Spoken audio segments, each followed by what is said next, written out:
1985 का साल है और एक बर्थडे पार्टी में कुछ छोटे बच्चे इकट्ठा हुए हैं। वे एक गोल घेरा बनाकर बैठते हैं और बोतल घुमाने वाला एक खेल खेलने वाले हैं। इस खेल का नियम सीधा है, जब बोतल किसी विपरीत लिंग के सदस्य की ओर इशारा करती है तो उन दोनों को कुछ मिनट के लिए एक अलमारी में साथ जाने का मौका मिलता है, जहां वे अपनी मर्जी से जो चाहे कर सकते हैं। स्टू चार्ली को सभी बातों के बारे में समझाता है जो उसने बड़े लोगों की चीजों के बारे में सीखी हैं। वह इस खेल को लेकर बहुत उत्साहित है। खेल के दौरान स्टू की किस्मत अच्छी होती है और उसे जेनिफर नाम की एक लड़की के साथ अलमारी में जाने का मौका मिलता है। अंदर जाकर जेनिफर साफ कर देती है कि वह कुछ भी नहीं करना चाहती, इसलिए वे एक समझौता करते हैं कि जेनिफर बाहर जाकर सभी से कहेगी कि उन्होंने एक दूसरे को चूमा। चार्ली, जो किशोरों में से एक है, को हरे स्कर्ट वाली एक लड़की पर क्रश है, लेकिन उसकी बदकिस्मती यह होती है कि बोतल अनीशा पर रुकती है। अलमारी के अंदर अनीशा चार्ली से अपने दिल की बात कहती है और बताती है कि वह पहली कक्षा से ही उससे प्यार करती है। वह खुद को उस पर थोपने की कोशिश करती है, अपने कपड़े उतारकर और उसे खरोंचते हुए। ऐसा लगता है कि वह सच में उसे पसंद करती है, लेकिन चार्ली उसकी भावनाओं को साझा नहीं करता। उसे उसका गॉथिक मेकअप बिल्कुल भी आकर्षक नहीं लगता और वह उसका किस करने का प्रयास अस्वीकार कर देता है। यह देखकर अनीशा आहत और गुस्से में आ जाती है। वह चार्ली को कोठरी से बाहर धक्का देती है और उसे श्राप देती है, यह कहते हुए कि उसे कभी खुशी नहीं मिलेगी और वह जिन लड़कियों को डेट करेगा वे अपनी अगली रिलेशनशिप में खुश रहेंगी। जाते जाते अनीशा चार्ली के बालों का एक गुच्छा अपने साथ ले जाती है। कुछ साल बाद चार्ली समुद्र तट पर एक खूबसूरत महिला कैरल के साथ होता है। वे दोनों अच्छा समय बिता रहे होते हैं और कैरल उसे बताती है कि वह उससे प्यार करती है, लेकिन चार्ली इसे वापस नहीं कह पाता। नाराज होकर कैरल उसे छोड़ देती है। थोड़ी देर बाद चार्ली अपने बचपन के सबसे अच्छे दोस्त स्टू से कहता है कि उसका और कैरल का ब्रेकअप हो गया, भले ही उन्होंने साथ में रात बिताई हो। चार्ली एक सफल डेंटिस्ट है और अपनी जिंदगी के अगले कदम जैसे शादी और परिवार शुरू करने के बारे में सोच रहा है। उसका दोस्त स्टू भी अपने करियर में अच्छी तरह से तरक्की कर रहा है, एक सर्जन जो ब्रेस्ट सर्जरी में विशेषज्ञ है। चार्ली अपने वीकेंड पर अपनी एक्स गर्लफ्रेंड कैथी की शादी में जाता है। वहां कैथी चार्ली को लकी चार्म कहते हुए एक टोस्ट देती है जो टेबल पर बैठी महिलाओं का ध्यान खींच लेता है। चार्ली एक आकर्षक महिला को देखता है जिसका नाम कैम है और वह उनके टेबल पर बैठी होती है। कैम अपना परिचय देती है और बताती है कि वह एक वाटर पार्क में काम करती है और पेंगुइनों की देखभाल करती है। थोड़ी बातचीत के बाद चार्ली उसे अपना कॉन्टैक्ट डिटेल देता है और कहता है कि वह एक डेंटिस्ट है। कैम की गलती से उनका टेबल गड़बड़ हो जाता है और जल्द ही स्टू भी वहां आ जाता है। कैथी चार्ली से पूछती है कि वह कैरल के साथ कैसा कर रहा है, लेकिन चार्ली देखता है कि कैरल पहले ही आगे बढ़ चुकी है और उसे नया बॉयफ्रेंड मिल गया है। कैथी चार्ली को बताती है कि वह उनकी ब्रेकअप के तुरंत बाद सगाई कर चुकी थी और उसे उसके भविष्य के बारे में सलाह देती है। अगले दिन काम पर चार्ली आश्चर्यचकित हो जाता है जब वह देखता है कि उसके डेंटल ऑफिस में कई आकर्षक महिलाएं उसका इंतजार कर रही हैं। चार्ली के साथ डेटिंग करने के बाद लोग जल्दी से पार्टनर खोज लेते हैं। ऐसा लगता है कि इस वजह से वे चार्ली के प्रैक्टिस की ओर आकर्षित हो रहे हैं। चार्ली इस बारे में स्टू से बात करने जाता है, लेकिन वहाँ उसे एक ग्राहक मिलता है जिसने अभी अभी सर्जरी करवाई है। वहाँ से बाहर निकलते समय वे कैरल से टकराते हैं जो शादी का जोड़ा पहनकर देख रही होती है। कैरल बताती है कि वह शादी करने वाली है और चार्ली को लकी चार्म कहती है।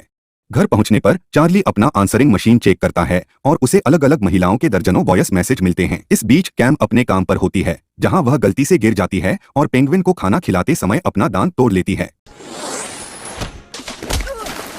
चार्ली एक महिला के साथ बाहर होता है जो उसके साथ जल्दी से सोने के लिए उत्साहित होती है। दूसरी ओर कैम अपने दांत के इलाज के लिए चार्ली को कॉल करती है और चार्ली उसे देखने के लिए उत्सुक होता है। दांत का इलाज करवाने के दौरान कैम गलती से मेडिकल टूल्स से चार्ली की पीठ में चोट कर देती है। माफी के तौर पर चार्ली उसे डिनर पर आमंत्रित करता है, लेकिन कैम मना कर देती है। बाद में दोनों लिफ्ट में फिर मिलते हैं और कैम चार्ली से लिफ्ट मांगती है क्योंकि उसकी कार खराब हो गई होती है। चार्ली उसकी कार स्टार्ट करने में मदद करता है, लेकिन जल्द ही उसे एहसास होता है कि उसकी चाबियां अंदर ही लॉक हो गई हैं। दुर्भाग्यवश यह परेशानी और बढ़ जाती है जब उसके घर की चाबियां भी कार में लॉक हो जाती हैं। गुस्से में उसे खिड़की तोड़नी पड़ती है ताकि वह अंदर जाकर कार की चाबियां निकाल सके। उसने लगभग खुद को शर्मिंदा कर लिया जब वह चार्ली की कार में अपनी ड्रेस फाड़ने वाली थी, लेकिन आखिरकार वह अपनी कार तक पहुंच जाती है। जब चार्ली घर लौटता है तो वह रीबा को अपने काउच पर पाता है। वह उसे बताती है कि उसे एक वेबसाइट से उस आकर्षण चीज के बारे में पता चला है। वह कबूल करती है कि वह अकेलेपन से थक गई है और इसे बदलने के लिए चार्ली की मदद चाहती है। उसका मानना है कि चार्ली के साथ मजे करने से उसे उसका सच्चा प्यार मिलने में मदद मिलेगी। रीबा उत्तेजक कपड़ों में चार्ली को रिझाने की कोशिश करती है। अंत में चार्ली हार मान लेता है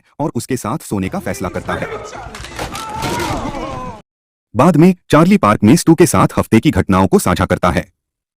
चार्ली के बारे में जानकर कि उसने रीबा के साथ समय बिताया है जबकि वह किसी भी लड़की को पा सकता था, वह उसे समझाता है कि वह हर लड़की के साथ डेट करे और उन्हें सच्चा प्यार पाने में मदद करे। वे यह देखना चाहते हैं कि क्या हर लड़की जिससे चार्ली डेट करता है जल्द ही अपनी आत्मा साथी को ढूंढ लेती है। अगले दिन चार्ली के ऑफिस में और भी महिलाएं आती हैं, लेकिन वे डेंटल काम के बजाय रोमांटिक मुलाकातों में अधिक रुचि रखती हैं। चार्ली, जो अब इन सभी महिलाओं के साथ समय बिताकर थक गया है, एक पेंगुइन का वीडियो देखकर कैम को याद करता है और उसे फिर से पाने का फैसला करता है। वह उस जगह जाता है जहां कैम काम करती है और उससे फिर से बाहर जाने का अनुरोध करता है। कैम आखिरकार दोस्त के रूप में उसके साथ एक डेट पर जाने के लिए तैयार हो जाती है। वह उसे बताती है कि वह एक लेखक हार्वर्ड में रुचि रखती है और उससे एक सम्मेलन में मिलेगी।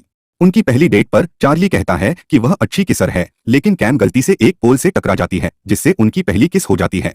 इसके बाद चार्ली स्टू के पास कैम और अपने बारे में सलाह लेने जाता है। कुछ समय साथ बिताने के बाद कैम और चार्ली एक दूसरे के लिए भावनाएं विकसित करते हैं। एक रात कैम और चार्ली उसके घर पर होते हैं और कैम उससे फ्लर्ट कर रही होती है ताकि उसे अपने साथ बिस्तर पर ले जा सके। यादें ताजा करते हुए चार्ली को स्टू का फोन आता है जो उसे याद दिलाता है कि जिन लड़कियों के साथ वह रहा है वे सभी जल्द ही पार्टनर ढूंढ लेती हैं। चार्ली ने यहाँ तक कि अपनी सभी पूर्व प्रेमिकाओं से फोन पर बात की और यह जाना कि वे सभी शादीशुदा हैं। चार्ली कैम को यह कहते हुए छोड़ देता है कि उसे काम से जुड़ी इमरजेंसी है और अगर ऐसा न होता तो वह रुक जाता। अगले दिन चार्ली को एहसास होता है कि उसे सतर्क रहना चाहिए। वह और स्टू स्विमिंग पूल जाते हैं ताकि चार्ली एक मोटी औरत एलिनोर को ढूंढ सके और उसके साथ सो सके, यह देखने के लिए कि क्या वह भी शादी कर लेगी।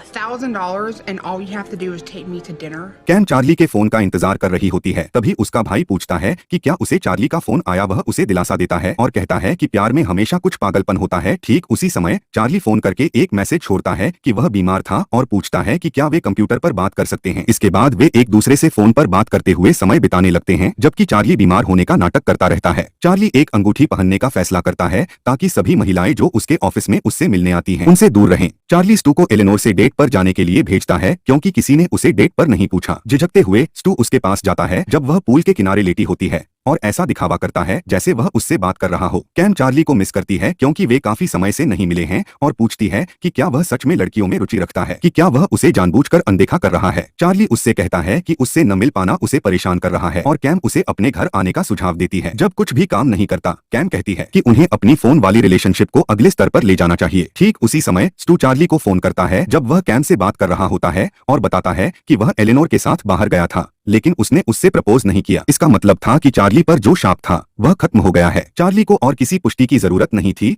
और वह कैम के घर चला गया। अगली सुबह चार्ली टीवी पर एलिनोर को उसके नए बॉयफ्रेंड के साथ देखता है और स्टू को फोन करता है। स्टू उसे बताता है कि उसने झूठ कहा था कि वह एलिनोर के साथ बाहर गया था क्योंकि वह उससे शादी करने का जोखिम उठाने से डरता था। चार्ली इस डर से कि वह कैम को खो देगा उसे खुश करने की कोशिश करता है और उसके प्लान्स के बारे में पूछने लगता है। वह उसके ऑफिस को फूलों और दिल के आकार वाले गुब्बारों से भर देता है और कुछ लोगों को उसके लिए गाना गाने के लिए बुलाता है। दिन के अंत में जब कैम काम से निकलती है तो उसे अपनी कार फूलों से सजी हुई मिलती है और चार्ली अंदर उसका इंतजार कर रहा होता है। गुस्से में वह उसे अकेला छोड़ने और उसे थोड़ा समय देने के लिए कहती है। चार्ली अपने ऑफिस जाता है और देखता है कि स्टू ग्राहकों को धोखा दे रहा है, यह कहकर कि वह चार्ली है ताकि वह उनके साथ सो सके। चार्ली उससे कहता है कि वह अपना चेहरा बदल ले ताकि जब कैम उससे मिले तो वह अगला आदमी हो जिससे वह प्यार करे। स्टू शांत भाव से उसे समझाता है कि उसे कैम को जाने देना चाहिए, लेकिन चार्ली उसकी बात नहीं सुनता और अंगूठी लेकर कैम के ऑफिस पहुंच जाता है। लेकिन जब वह कैम को किसी और आदमी के साथ मजे करते हुए देखता है, गुस्से में चार्ली उस आदमी को पेंगुइन के गुब्बारों से पीट देता है जिससे कैम बात कर रही थी। खुद को समझाने की कोशिश में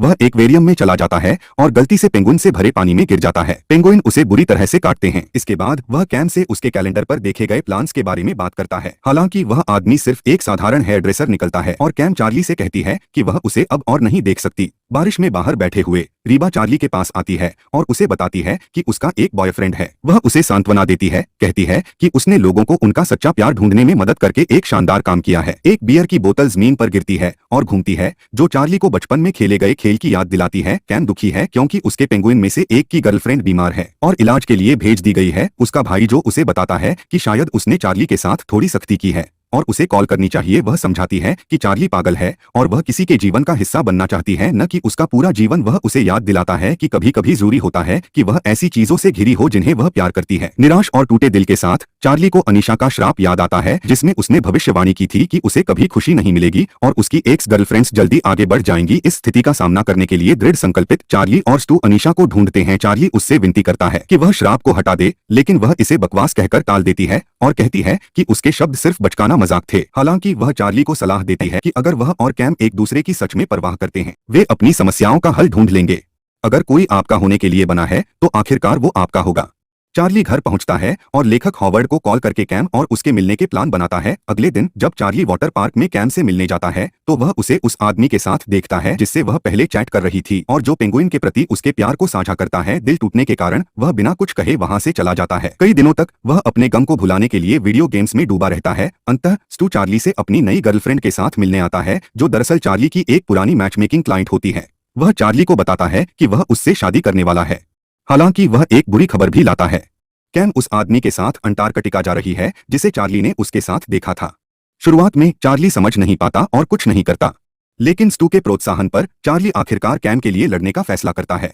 वह एयरपोर्ट जाता है और अंटार्कटिका के लिए उपलब्ध 2 फ्लाइट्स की टिकट बुक करता है, यह जाने बिना कि कैम किस फ्लाइट में होगी। एयरपोर्ट पर चार्ली कैम को उसके साथी के साथ देख लेता है और उससे रुकने और अपनी यात्रा पर फिर से विचार करने की विनती करता है। जब उसे पता चलता है कि वह आदमी शादीशुदा है तो वह कैम को एक खास रिंग बॉक्स देता है जो उसके प्यार का प्रतीक है। जब कैम उसे खोलती है तो अंदर एक पत्थर मिलता है जो पेंगुइन के जोड़ी ढूंढने के प्रतीक के रूप में होता है। इस इशारे से प्रभावित होकर कैम चार्ली को चूम लेती है। इसी बीच अनीशा को उसके क्लोसेट से एक वूडू डॉल निकालते हुए दिखाया जाता है जो चार्ली की तरह दिखती है। वह उससे सुई निकाल देती है जिससे श्राप टूट जाता है। अंत में चार्ली और कैम एक साथ अंटार्कटिका जाने का फैसला करते हैं, पेंगुइनों को देखने के लिए और अपने नए प्यार को मजबूत करते हैं। यह चलन नया है, इसे सपोर्ट करें, लाइक और सब्सक्राइब जरूर करके जाएं। मैं आपका बहुत आभारी रहूंगा।